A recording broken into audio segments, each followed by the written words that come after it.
সামনেই আমাদের একটা বারবিকিউ পিকনিক আছে এখানে, সেজন্য আমরা গিয়েছিলাম আজকে টুকটাক কিছু বাজার করতে, সেটার জন্যই। চলুন আজকের ব্লগে আমি শেয়ার করি বারবিকিউয়ের বাজারের জন্য আমরা কি কি কিনতে গেলাম। যখন বাসা থেকে বের হচ্ছিলাম তখনই দেখলাম ওয়েদারটা এত মেঘলা ছিল, মনে হচ্ছিল এই বুঝি বৃষ্টি নেমে যাবে। তারপর কোনো রকমে আমরা তাড়াতাড়ি করে গাড়িতে উঠে আসলাম। আমরা আজকে এসেছি কস্টকোতে।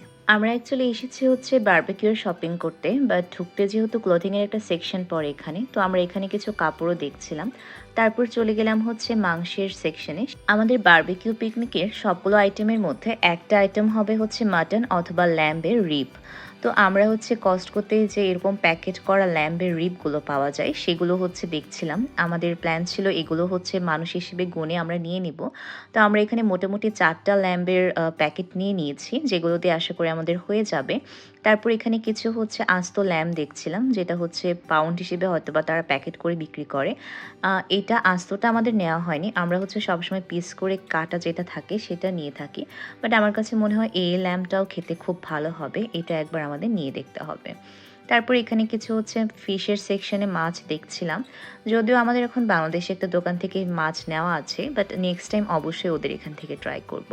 তারপর আমরা চলে গেলাম হচ্ছে চিপসের সেকশনে। তো আমাদের হচ্ছে নাচোসও একটা আইটেম ছিল যেটা আমাদের নিতে হবে, তো সেটাও নিয়ে নিলাম। তারপরে হচ্ছে নান রুটি নিয়ে নিলাম। এই স্টোন ফায়ারের যে মিনি নানগুলো আছে সেটা হচ্ছে আমরা 3টা প্যাকেট নিয়ে নিয়েছি। আমাদের বারবিকিউয়ের আইটেমের মধ্যে চিকেন, মাটন সব কিছুর সাথে নানও একটা থাকবে। অ্যান্ড যেহেতু পিকনিকটা আমরা আউটডোরে করছি সেজন্য হচ্ছে জলের খুব দরকার পড়বে আমাদের। সেজন্য আমরা এরকম ছোট ছোট মিনি বোতলগুলোর 2টা কেস নিয়ে নিচ্ছি। বারবিকিউয়ের বাজার মোটামুটি শেষ করার পর আমার একটা ফ্রেন্ডের জন্য চাল নেওয়ার ছিল, ওদের এখানে কস্টকোতে পাওয়া যায় না, তো সেটা 2 বস্তা নিয়ে নিলাম। তারপর আমাদের বাসার বাজারের জন্য ডিম দুধের দরকার ছিল, তো আমরা সেগুলোও নিয়ে নিলাম। তারপরে আমার জিম ওয়্যারের জন্য একটা প্যান্টের দরকার ছিল আমার, তো এটা আমার কাছে অনেক বেশি কমফোর্টেবল মনে হলো, তাই সেজন্য সেটাও নিয়ে নিলাম। অ্যান্ড আমি যে প্রিনেটাল মেডিসিনটা খাই মাল্টিভাইটামিনটা, সেটা আমার শেষ হয়ে গিয়েছিল, তো আমি হচ্ছে নেচার মেডের এই প্রিনেটালটা এটা নিয়ে নিয়েছি। অ্যান্ড এই তো মোটামুটি হচ্ছে আমাদের বাসার জন্যও বাজার করেছি, অ্যান্ড বারবিকিউয়ের জন্য বাজার করলাম, ফ্রেন্ডের চাল নিলাম, নিয়ে হচ্ছে আমরা এখন প্রায় সন্ধ্যা হয়ে গিয়েছি এখান থেকে বের হয়ে যাচ্ছি। আর কস্টকো থেকে একটু তেলও নিয়ে নিয়েছি গাড়ির জন্য। তারপরে হচ্ছে আমরা চলে গিয়েছিলাম শুশো, একটা নতুন শপ আমি দেখলাম বার্লিংটনের পাশে। তো এখানে চলে গিয়েছিলাম জুতো কিনতে। আর এখানে ছেলেদের জুতোর কালেকশনগুলো এত বেশি সুন্দর ছিল। পোমার যতগুলো শুজ আমি দেখছিলাম প্রত্যেকটা জুতো অনেক বেশি সুন্দর ছিল, বাট ওদের সাইজের একটু প্রবলেম ছিল। যেমন হচ্ছে আমার হাজব্যান্ডের যে জুতোর সাইজটা সেটা সবগুলো জুতোতে ছিল না, বাট অ্যাট লাস্ট আমাদের একটা জুতো অনেক বেশি পছন্দ হয়েছে অ্যান্ড আমরা ওইটাই নিয়েছিলাম।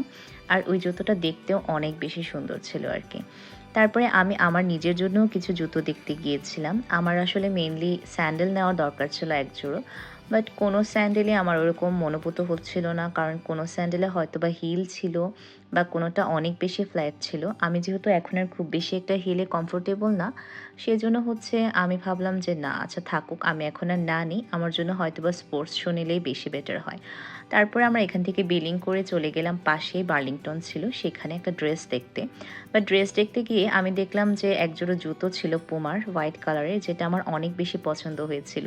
তো আমিও অ্যাটলিস্ট ওইটাই নিয়ে নিলাম। নিয়ে হচ্ছে আমরা রাতের বেলা একদম প্রায় মনে হয় 9টা বাজে তখন বাসায় এসেছি। আর বাসায় এসে কাজ হলো রান্না বসানো, তো আমি রান্না শুরু করে দিয়েছিলাম, অনেক বেশি টায়ার্ড ছিলাম। সেই মাংস ম্যারিনেট করে রেখেছিলাম আগেই, সেটা রান্না করছি। আজকের ভিডিওটা তাহলে এখানেই শেষ করছি, দেখা হবে নতুন কোনো ভিডিওতে। Thanks for watching.